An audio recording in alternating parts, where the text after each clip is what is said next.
Welcome to the deep dive. We've got quite a stack of sources you send over, all digging into global trade, economic strategy, and the latest out of Washington. If you're looking to get your head around one of the, well, trickiest but most crucial topics right now, U.S. tariffs, then you've definitely come to the right place. We're not just skimming the news here. We want to cut through all that noise and really understand who's winning, who's losing, and, the deeper strategic thinking behind why this tool keeps popping up in international relations.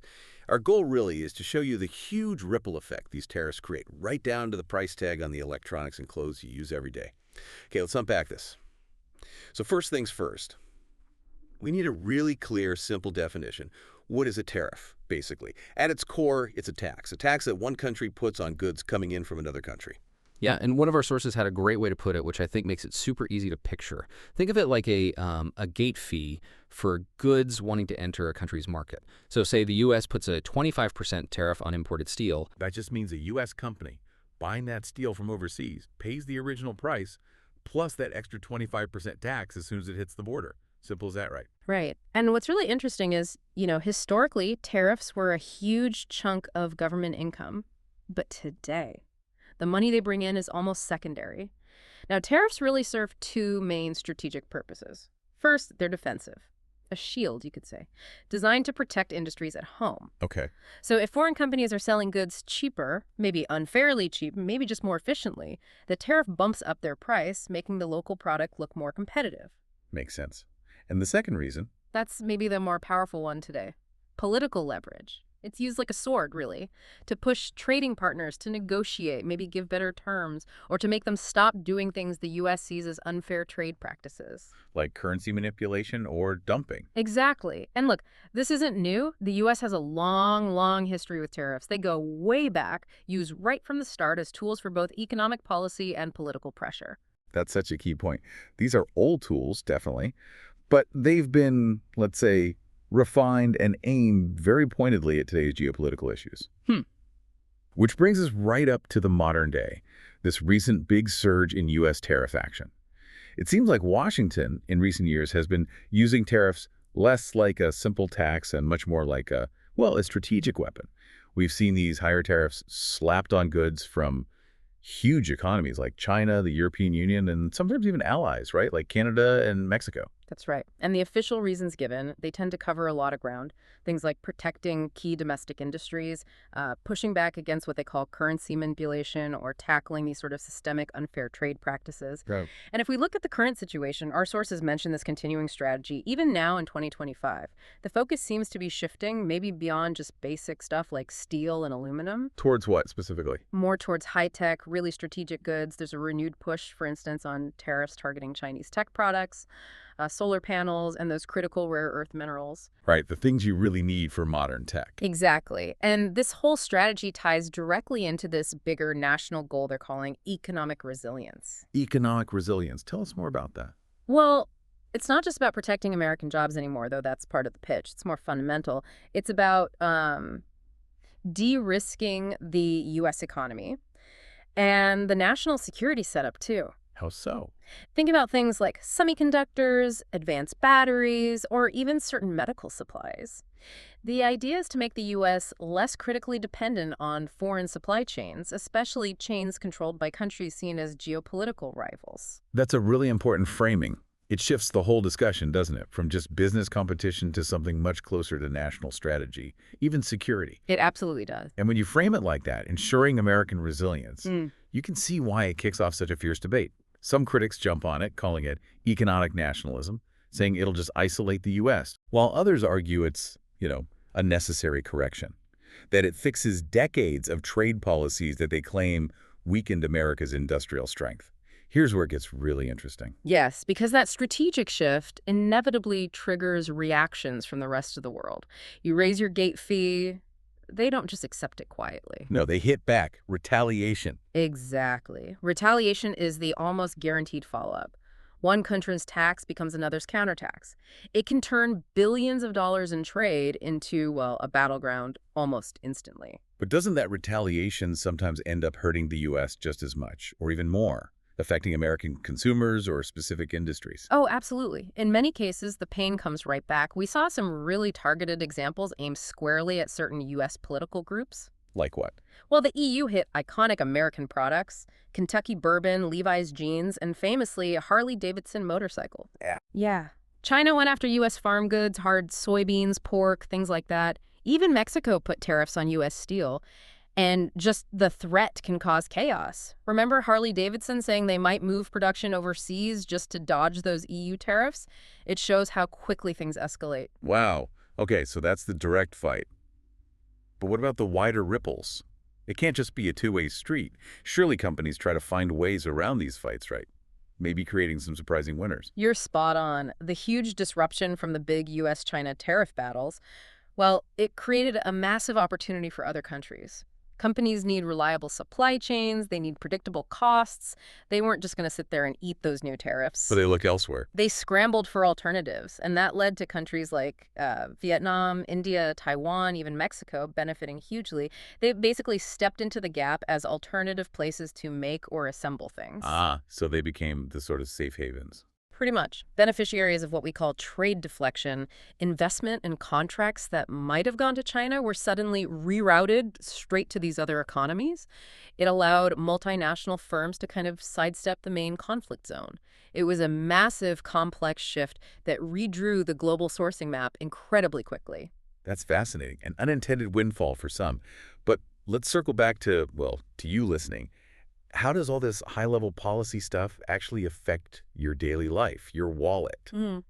We know that for American consumers, these tariffs aren't some abstract concept. They often mean higher prices at the store for a whole load of imported things.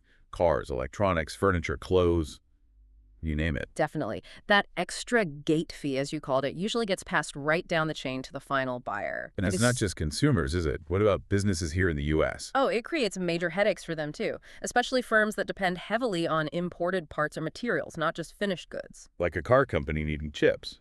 Exactly. Or a construction company needing certain types of aluminum. Suddenly, their basic costs jump up. That squeezes their profits, makes them nervous about investing, maybe even puts expansion plans on hold because everything feels so uncertain. So it's destabilizing. Very. And globally, the impact is huge. Tariffs mess up these incredibly complex, finely tuned supply chains that companies have spent decades building. Right. When a giant player like the U.S. changes the rules so drastically, companies kind of go into crisis mode. They have to reroute production lines. They start hoarding inventory because they're scared of the next policy shift. And big, long-term investment decisions just get paused. Everyone waits to see what happens next. And this isn't just small stuff. We need to talk about the scale of the damage. Our sources mentioned the World Bank, right? Yes, they estimated that these prolonged, escalating tariff disputes can actually shave global economic growth by up to 0.5 percentage point each year. 0.5%. That might not sound like a lot to everyone listening, but on a global scale. It's massive. We're talking trillions of dollars in lost potential output, lost wealth, lost opportunity. Especially hard-hitting for developing economies. So, given that tariffs clearly slow down global growth, maybe significantly, the big question becomes, why do governments keep reaching for them? Which takes us beyond pure economics, doesn't it? Into power, strategy. Precisely. We talked about the shield and the sword earlier. That's key here. Tariffs are absolutely tools of power. Explain that shield and sword idea again. Okay, the shield part is about protecting those strategic industries at home. Like making sure the country can still produce specialized steel or essential medical gear domestically, even if it costs more. It's seen as a security measure. Got it. And the sword. The sword is the leverage. It's about applying targeted economic pressure to make other countries change their behavior. Maybe open their markets more to American products or adopt higher standards for labor or the environment that the U.S. wants to see globally. It's basically a tool of coercion in diplomacy.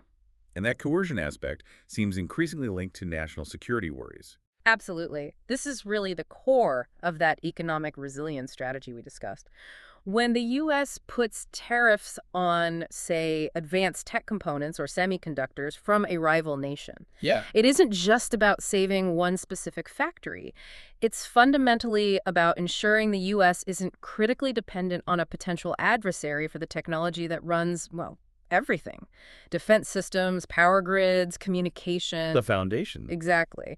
That strategic vulnerability is viewed as unacceptable, and tariffs, they're seen as the quickest lever to pull to force a separation or decoupling. Which brings us right back around to the promise politicians often make when they announce tariffs. Will this actually bring lots of manufacturing jobs back home? Well, the evidence suggests the reality is mixed and often, frankly, a bit disappointing compared to the political rhetoric. How so? While some industries that get tariff protection definitely see a boost, maybe more investment, higher output, it rarely translates into the huge numbers of jobs returning that were promised. Why not? Can you give an example? Sure. Take the modern steel industry again. That 25% tariff might absolutely help reopen a mill that was closed. That's a clear win, politically. Right. But that reopened mill is likely using state-of-the-art automation now. It needs fewer workers overall, and the ones it does need are highly skilled technicians, not the thousands of manual laborers it might have employed decades ago. So output goes up, but jobs don't necessarily follow at the same rate. Exactly. The headline number manufacturing output might climb nicely, but the actual number of jobs created is often limited because technology has changed the game. Automation is a huge factor that limits that large-scale job boom politicians talk about. That's a really critical distinction. Okay, so tariffs or taxes, they're political weapons. They disrupt supply chains. Yeah.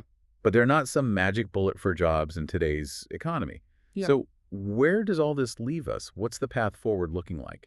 Well, the global trade landscape is definitely being reshaped by these strategies. One big trend we're seeing, and it's crucial, is something called friendshoring. Friendshoring. Yeah, it's the idea that multinational companies are starting to shift their supply chains based not just on who's cheapest, but on who's considered a politically reliable or trusted partner. So moving production from maybe a rival nation to an allied one, like Mexico or India, perhaps? Precisely. It's basically a risk management strategy. Companies might accept slightly higher costs in exchange for much greater political stability and supply chain security. They're trying to build resilience, too. And this must put emerging economies in a really tricky spot. It really does. They have to perform this constant, delicate balancing act, trying to grab opportunities and manage trade between these big, competing economic blocs, the U.S. sphere and the Chinese sphere, without getting caught in the crossfire. They need to navigate carefully. So that's where we'll leave you today. This deep dive really shows tariffs are way more complex than just simple taxes. They're tools of political power. They're reshaping global economics. So what does it all mean? I think the path ahead is really about watching how this friendshoring trend plays out and weighing the drive for economic resilience against the undeniable cost of potentially lower global growth. And here's something to think about. The next time you pick up an imported gadget or a piece of clothing or even furniture, just consider that the price you pay reflects all these hidden layers. Layers of strategy, negotiations, countertaxes, and political decisions made thousands of miles away. Every single product tag really tells a story about power and global economics. Thanks so much for joining us for this deep dive into U.S. tariffs and their huge global ripples. Stay curious, keep questioning, and we'll catch you on the next deep dive.